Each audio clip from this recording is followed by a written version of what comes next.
Hindi ma-justify ng mga papapakita kong clips yung ganda ng lugar. Kasi all throughout ng biyahe, yung ganda ng makikita nyo dito. Busog-busog yung mata. Dati ko pa gustong dumaan dito ng nakamotor eh. So dito tubig, dito bangin. Nice.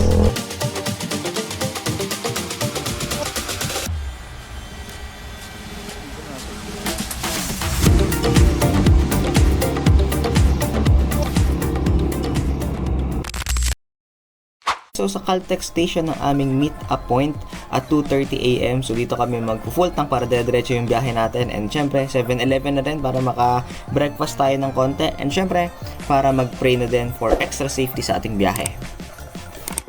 Grabe, nag-traffic na guys. Daming rider. Tapos may ginagawa pa dito. Ang hirap sumingit dahil ang lapad natin. Nagsimula na ang ating Anli Banking. So kung pupunta kayo ng Baler, ng Dinadjawan, and syempre katulad ng pupuntahan namin, Kasiguran, ay dalawa yung ba din yung daanan, which is yung itong Pantabangan at tsaka yun sa Bungabon. Pero mas commonly used na tong Pantabangan kasi nga mas safe yung bangkingan, mas safe yung daan, tsaka mas maraming dumadaan. So mas marami ding establishment. Sa Bungabon kasi is more of kayo-kayo lang. Tsaka mas maraming siko na daan doon eh. Nakaka 100, almost 130 kilometers na kami from Plaridel yan. A total of 320 kilometers from Plaridel nga pala to, bossing. So tara.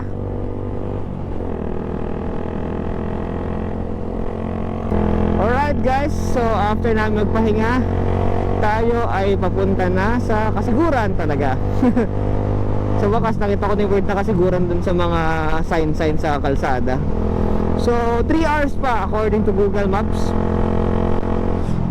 Malapit na tayo sa mga coastal road. Yan, mamaya papakita ko sa inyo. Tapos may hihintuan tayong beach. Nakalimutan ko na naman yung pangalan, so lalagay ko na lang ulit dyan. Para sure, di ba? Alright, update ko kayo mamaya. Ang problema lang guys, pag may gantong mabigat sa likod, lalo may top box pa, ang weird nung balance eh. Parang may lumalaban sa likod. So yan, so medyo careful lang kapag ganyang may sakay kayong mabigat sa likod, dahil kakaiba ang balanse ng inyong motor. Ay, diyan ko pala gusto magpa-picture. Tabi ka. Yan yung hinahanap ko. Nice, ganda ng Maria Aurora. Nakadaan din tayo dito sa may ano nga ba pangalan nito? Lagi ko na lang dyan yung pangalan. Dati ko pa gustong dumaan dito ng nakamotor eh. So dito tubig, dito bangin. Nice. Solid view. May continuation pala dito. Pero wala ng tubig.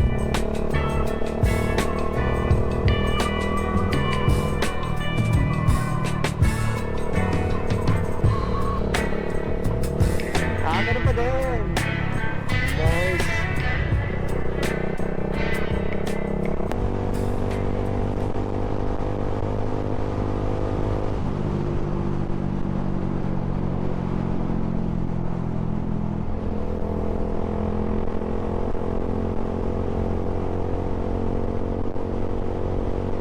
Grabe, nakaharap yung bundok sa'yo. Ang ganda. Grabe. Pa-thank you Lord ko na lang kasi nakakapagbiyahe tayo. Nakikita natin to. Ganda guys. Sorry, puro maganda na lang nasabi ko kasi maganda naman talaga. See it for yourself. Woo! Sarap magtaas ng helmet, naamoy ko yung sariwang hangin na may konting amoy dagat kasi andito yung dagat, andito yung bundok guys. Nakaka-relax. Malayo lang talaga. Pero usually lahat ng malayong lugar, yun ang mas maganda. Kaya nga hindi siya overpopulated. I think ito yung mahabang tuloy. Nakalimutan ko na naman yung pangalan. So search natin, lalagay ko ulit dyan guys kung ano yung pangalan ng tuloy. I forgot pero ang ganda. Tanaw mo lahat Tapos dito yung bundok. Tapos dito yung dagat. Actually konting clips lang yung mapapakita ko sa inyo guys. So kayo na lang ang pumunta dito kasi talagang hindi mo justify ng mga papapakita kong clips yung ganda ng lugar. Kasi all throughout ng biyahe ang ganda ng makikita nyo dito. Busog-lusog yung mata. Hindi nyo mararamdaman yung pagod. Kaya biyahe na. Alright guys, so nasa Dipakulaw na kami. Yan, pahinga muna kasi nakapagod talaga pag dire-diretsong bangingan. Yan, sa High Five Coffee Bar Resto. Sabog na. Tapos 2 oras sa tulog lang. Yan ang potek. Alright, nakita ko na sa wakas ang hinahanap kong beach at tulay. Dati nakikita ko lang to sa vlog. Doon natakandaan naman ako dito. Pero 4 wheels tayo dumaan dati. Yan ang ganda ng beach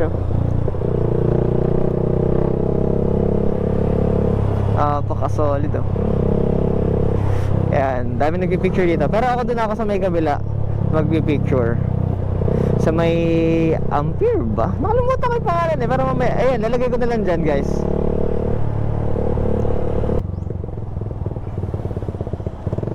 Yan, ito na talaga hinahanap kong beach. Oh yeah, ayan, Ampere nga, Ampere Beach. Ampere pala, akala ko Ampere. Oh yeah.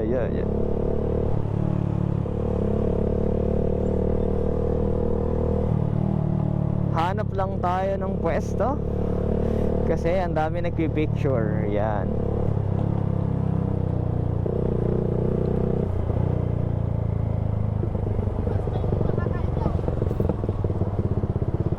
Yan, sakto, umalis sila.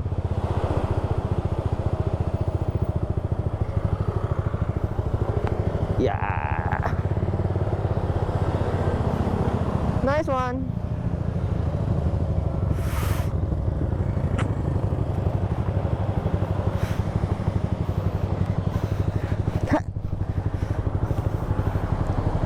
Solid, di ba? Oh. Di ba? Sulit ang biyahe. Ang naalala ko dito guys, actually is yung Patapat Bridge. Parang ganito kasi yun sa Pacific Ocean din. Blue na blue. Nakaka-relax talaga. So sulit na sulit yung mahabang biyahe. Kaya kanya-kanyang picture tsaka video yung mga tao dito. Siyempre, remembrance din. Something from nothing. I sit here looking for an answer. Maybe the biggest question was in the last chapter. You gave me the soul I have today. Without you I never could have moved away. But now I see what you teach. I do believe I always should have stayed. Yeah. Is this really happening? I can't believe it's true. I'm just as surprised as you. This really happening? I can't be too sure, but one day I'll be yours. So guys, so unti-unti nang nakaubos yung mga riders. More likely pagpunta sila ng Quirino or hanggang Dipakulaw lang sila. Yan. Diba siguro nagno-North Loop, kaya dito, tas dito ang sinimulan. Yan, after nung doon sa may Dipakulaw ay nagsiliko na sila or naubos na ang mga rider. Konting-konti na lang dito.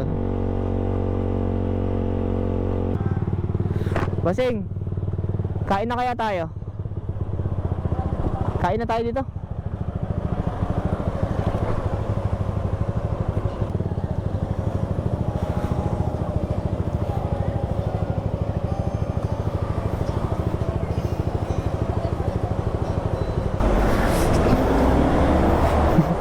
Don't give up on us, baby. Kaya pa ba? Makakaabot pa ba doon?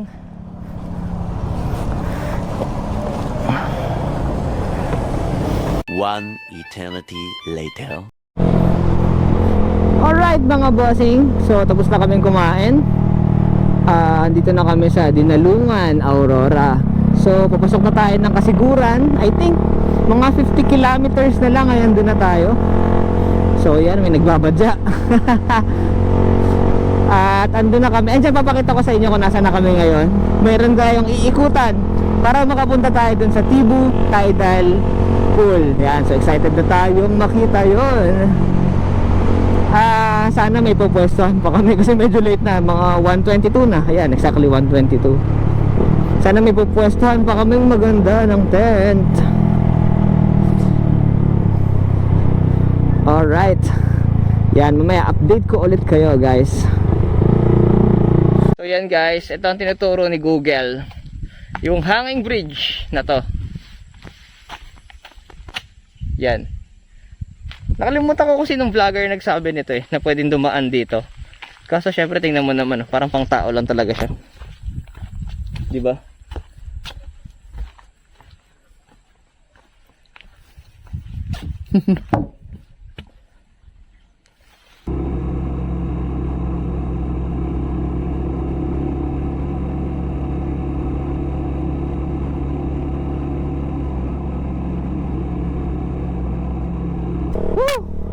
Grabe, buti na lang napansin ko nahuhulog na yung gamit ko guys.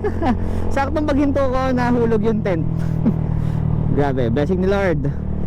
So yan, 45 minutes pa tayo. Napakalayo pala. So ayun pa, nalaubat pa ako. Dami nangyari. Tapos guys, huwag nyo sundin yung sinasabi ni Google Map. Yan, pero may mga officials naman dito na nag-guide kung saan yung tamang papunta. Yun. So huwag kayong mahiyang magtanong pag sa tingin nyo ay naliligaw na kayo, kasi magtatagal lang kayo at magsasayang kayo ng oras at ng gas. Yan. So kami nagtanong na lang kami kasi nga mukhang sa kawalan dinadala ni Google Maps, tsaka dun sa parang hanging bridge medyo hindi siya safe para daanan talaga ng may motor. Yun. So update ko kayo kapag andun na tayo. Babush! Okay guys, so medyo nakakalito yung daan nila kasi hindi mo masyadong kita kung ano yung main road. Pero may mag-guide naman ng mga officer. Nung time na pumunta kami meron. So ito yung daan na dapat makita nyo. Diyan kayo dapat madaan. Then sa isang covered court makikita nyo sa bandang kanan ay magta-turn right kayo dun. Ayun yung dire-diretso na lang talaga. So guys, baka magtaka kayo at nasa kaduluduluhan siya. Ito talaga yung tamang daan at may raming ginagawa pang daan. So ayan, patience is the key. Nasa dulo talaga siya. Medyo mapapaisip kasi kayo kung yun yung tamang daan Again, huwag kayong mahiyang magtanong. Iikutin nyo kasi yung parang cove I hope it's super worth it. sa tagal ng biyahe at sa hirap ng biyahe. We'll find out. Yan. Kung makita nyo to ay March kami nagpunta. Yan. March 2024.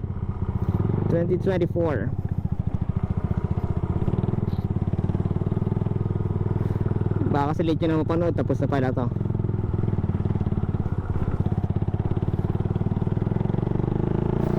So pagdating nyo sa may dulong or sa may entrance ay meron kayong fill upan na logbook. Information lang naman yan, and then meron atang 30 pesos per individual. So isang contact info lang naman ang kukunin dyan. So kahit isa na lang ang mag-fill up and then bayad and you're ready to go. Hanap na kayo ng resort na pupuntahan nyo, or kung may naka-reserve na, diretso na kayo. Pero nung kami ay walk-in lang kami, wala kami naka-reserve. Naisip kasi namin ay naka-tent lang naman kami or camping lang naman kami. So madali naman maghanap. Yun yung mindset namin that time.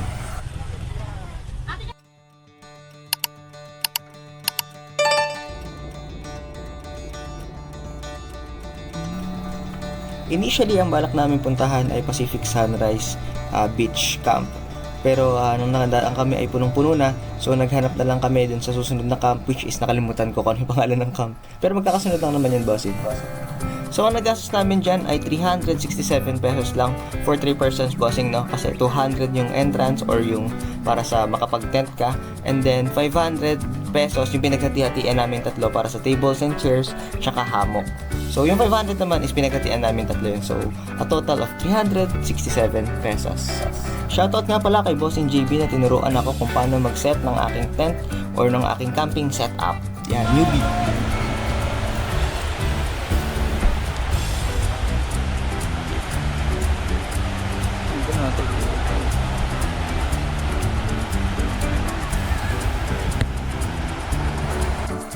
So itutur ko kayo sa naging kwarto ko that time. Yan, so picture natin nasa harap, and then ito yung tent natin, which is Desert Fox. So napaka-quality tent yan guys, kung bibili kayo na lang.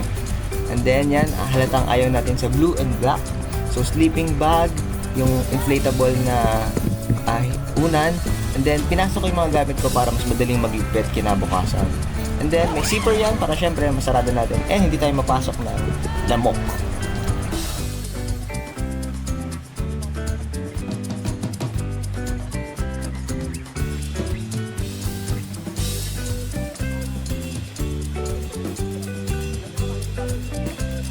So punta naman tayo sa ating cooking setup guys. May binili ako sa Lazada na worth 100, almost 700 pesos na portable and foldable na cooking setup.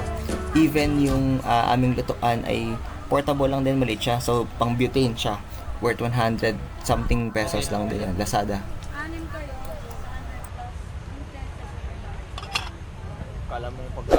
Kala mo sinigang yung niluluto.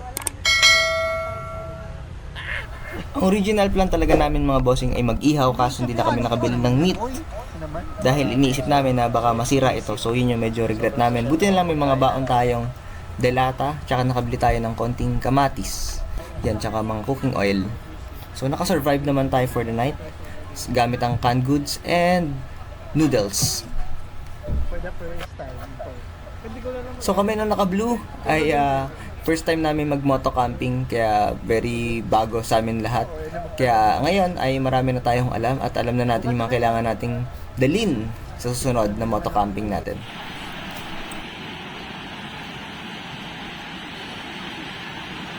Hindi niya makuha. The next day. The following day, bossing, ay naglakad kami mga 5 to 10 minutes from dun sa beach camp namin, yung Tibo Tidal Pool. So as you can see ay medyo maraming tao dahil mahal na araw nito. So naka-holiday lahat. To be honest, hindi ko alam kung ano dyan yung Tibo Tidal Pool. Kasi, or baka dahil low tide ata, hindi ko sure. Pero maganda naman yung place. Kasi hindi ko lang ma-define kung alin dyan yung Tibo Tidal Pool. Yan ata, alam ko ito yun eh.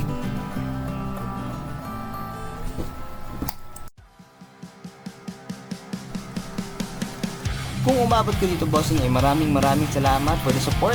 I hope you enjoyed the video or may natutunan ka sana. If nag-enjoy ka, please do like the video. Malaking tulong yan sa akin, bossing. And kung di ka pa nakasubscribe, please do subscribe to the channel for more contents like this. Yun lang. Maraming salamat ulit. Bye-bye. Ride safe and God bless.